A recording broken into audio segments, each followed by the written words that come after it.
Dufite Imana, yemwe dufite Imana, abari kurira n'ukuri nimwihanagure. Dufite Imana, yemwe dufite Imana, mwese abari kurira n'ukuri nimwihanagure. Dufite Imana, yemwe dufite Imana, abari kurira n'ukuri nimwihanagure. Oh, dufite Imana, yemwe dufite Imana, mwese abari kurira n'ukuri nimwihanagure. Dufite Imana, yemwe dufite Imana, abari kurira n'ukuri nimwihanagure. Dufite Imana, yemwe dufite Imana, mwese abari kurira n'ukuri nimwihanagure. Haleluya, haleluya, haleluya. Dufite Imana yumva amasengesho, dufite Imana yumva amasengesho, iyo kwizerwa irakomeye. Dufite Imana yumva amasengesho, dufite Imana yumva amasengesho, niyo kwizerwa irakomeye. Haleluya, dufite Imana yumva amasengesho, Imana yacu dufite Imana yumva amasengesho, niyo kwizerwa irakomeye. Niyo kwizerwa irakomeye. Dufite Imana yumva amasengesho yacu, dufite Imana yumva amasengesho, niyo kwizerwa irakomeye. Haleluya, haleluya. Igitondo cy'uyu munsi mwaramutse iravuga ngo dufite Imana. Dufite Imana rubasha, dufite Imana yo kwizerwa, dufite Imana twiringiye, dufite Imana ibana natwe, dufite Imana itwitaho, dufite Imana itubyukije, dufite Imana iturindanye n'ibyacu n'abacu. Haleluya, haleluya. Dufite Imana idufasha amaboko yombi, dufite Imana itujya imbere, ibitaringaniye ikabiringaniza, dufite Imana itwitayeho, dufite Imana iturebye neza, dufite Imana itubumbatiye mu gituza cyayo, dufite Imana iduhishe mu gicucu cyayo. Haleluya.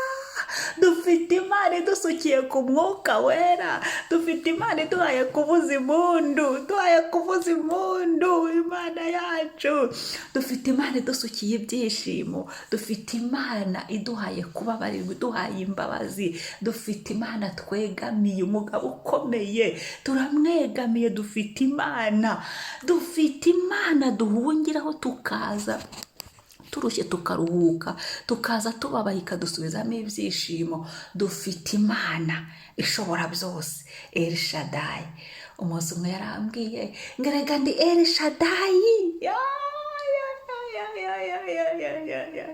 Dufite Imana yumva amasengesho, dufite Imana yumva amasengesho, iyo kwizerwa irakomeye. Dufite Imana yumva amasengesho, dufite Imana yumva amasengesho, niyo kwizerwa irakomeye, niyo kwizerwa irakomeye. Haleluya. Imana iriho, abayishakana umwete barayibona. Niyo mwaramutse y'uyu munsi ni dufite Imana. Ese wowe ufite iki? Ufite Imana? Ufite Yesu? Ufite ku mwuka wera? Ufite Imana mu butatu bwera? Ufite iki gitondo? Karagaciyemo. Reka dusome Abaheburayo 4 umurongo wa 16. Ijambo turihuze n'umunsi wacu, rifatana n'ubuntu bw'uyu munsi, ryomatane na buri kintu cyose cy'uyu munsi, turisengeremo, turyizereremo, turigenderemo.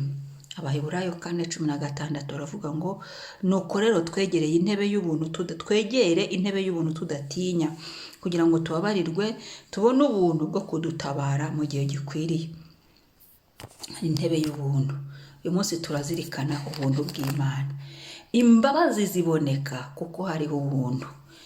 Ejo twire dushima imbabazi z'Imana, ariko uyu munsi ubuntu nibwo turi buzirikane. Ubuntu bwaduhaye Yesu, ubuntu bwadukuyeho ibyaha. Nta kiguzi twabona cyari kuduhesha Yesu, nta kiguzi twabona cyari gutuma Yesu ajya kuriya musaraba ngo bamutere imisumari iburyo n'ibumoso ku birenge, amacumu hirya no hino, inkoni n'ibindi,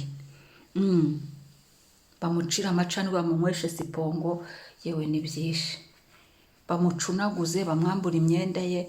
Nta kiguzi twari kubona cyo guhongera ibyaha byacu uretse ubuntu. Ubuntu nuko rero kuri 16 barabivuze hano mu Baheburayo 4. Nuko rero twegere intebe y'ubuntu tudatinya, twegere intebe y'ubuntu tudatinya, tudashidikanya, tudafite ubwoba, tutajarajaza imitima. Twegere intebe y'ubuntu kugira ngo tubabarirwe, tubone ubuntu bwo kudutabara mu gihe gikwiriye. Ukeneye gutabarwa, nanjye nkeneye gutabarwa, ariko ibyo byose biraba kuko twegereye intebe y'ubuntu tudatinya, maze tubabarirwe, tubone ubuntu budutabara. Haleluya! Mu kwihana, mu kubabarirwa, mu mbabazi biracyashoboka. Mu mbabazi, kandi imbabazi zibaho kuko hari ubuntu, kuko hari ubuntu bw'Imana. Ubuntu nibwo bwadukijije, ubuntu nibwo budutabara. Ubuntu bw'Igorogota nibwo ndi kuvuga. Ubuntu Yesu yatugiriye, ubuntu Imana yatugiriye. Twegere intebe tudatinya, dushake Imana n'umwete wacu wose, intebe y'ubuntu. Dushake Yesu wazutse, dushake Yesu umukiza, tumwiyegereze, tumukunde, tumusenge. Intebe y'ubuntu tuyegere mu buntu, mu kwihana, mu buntu bw'Igorogota, tudatinya, kugira ngo tubabarirwe, twihane. Nta cyaha Imana itababarira, nta cyaha Imana itagukuraho wacyemeye ukakihana, igukuraho ingaruka zacyo n'ibihano byabyo cyo n'imivumo yabyo. Ntacyo. Icyambere ni umutima ushaka Yesu, icyambere ni umutima uzi imbere y'intebe y'ubuntu, uciye bugufi, wihana, utinya Imana. Ntabwo ari gutinya Imana kuko ari imbihoya, ahubwo duhagaze mu kuyizera, mu kuyiringira, mu kuyikomezaho. Tubabarirwe mu kubabarirwa, mu mbabazi biracyashoboka, mu gusaba imbabazi biracyashoboka, mu kubabarirwa biracyakoreka. Tubone ubuntu budutabara. Mu mbabazi harimo ubuntu budutabara, mu mbabazi harimo ubuntu butugirira neza, mu kubabarirwa, mu kwemera ibyaha tukabyihana, mu kwemera intege nke zacu, kuko umuntu agira intege nke nyine niko dukoze, maze tugaca bugufi imbere y'Umwami, imbere y'intebe y'ubuntu, twumva Mwami naje, mbabarira ibi n'ibi, tukabyatura, twarangiza tukihanaguza amaraso ya Yesu, tukiyogesha amaraso ya Yesu. Haleluya! Ngo tubabarirwe, ngo tubone ubuntu budutabara. Ubuntu bw'Imana rero budutabara uyu munsi. Imana itugirira imbabazi kubw'ubuntu bwayo, kandi muri uko kutugirira imbabazi twakire n'imbabazi twagiriwe. Hari abantu bihana ntibakire imbabazi z'Imana, bagahora mu mucimo bacira urubanza kandi ibintu barabyihane. Twakire imbabazi z'Imana, twihane, twakire imbabazi z'Imana kubera ubuntu bw'Imana. Tubone ubuntu budutabara uyu munsi mu gihe gikwiriye. Igihe gikwiriye ni iki cyo kuboneramo Imana? Igihe gikwiriye ni iki tugihumeka cyo kuboneramo ubundi buntu? Igihe gikwiriye ni iki cyo kwihana? Igihe gikwiriye ni cyo kuzibukira icyaha? Igihe gikwiriye ni iki imbabazi zikiriho, kuko imbabazi zizageraho zishire. Yesu nahagarara mu bicu, ndakurahiye. Igihe cyo kwihana ni iki, cyo kwakiriza imbabazi ziri kuzerera zidushakisha, zishakisha buri wese ushaka kwihana. Ubu imbabazi turi mu gihe muri sezo y'imbabazi, mu gihe cy'imbabazi, ariko hari igihe cy'imbabazi kizashira, maze hajyeho igihe cy'urubanza. Ariko muri iki gihe cy'ubuntu, reka twemere ubuntu bw'Imana.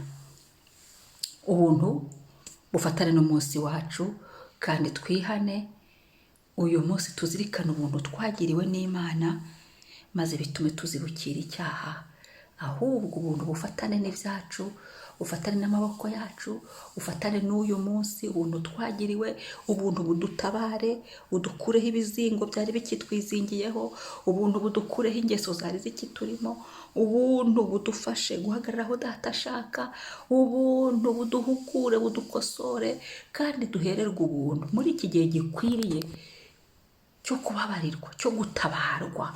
Dukeneye ubuntu bwo kudutabara. Niba warihannye neza uri mu buntu, noneho ubu buntu rero nibugutabare, nibuntabare. Ubuntu bw'Imana budutabara uyu munsi.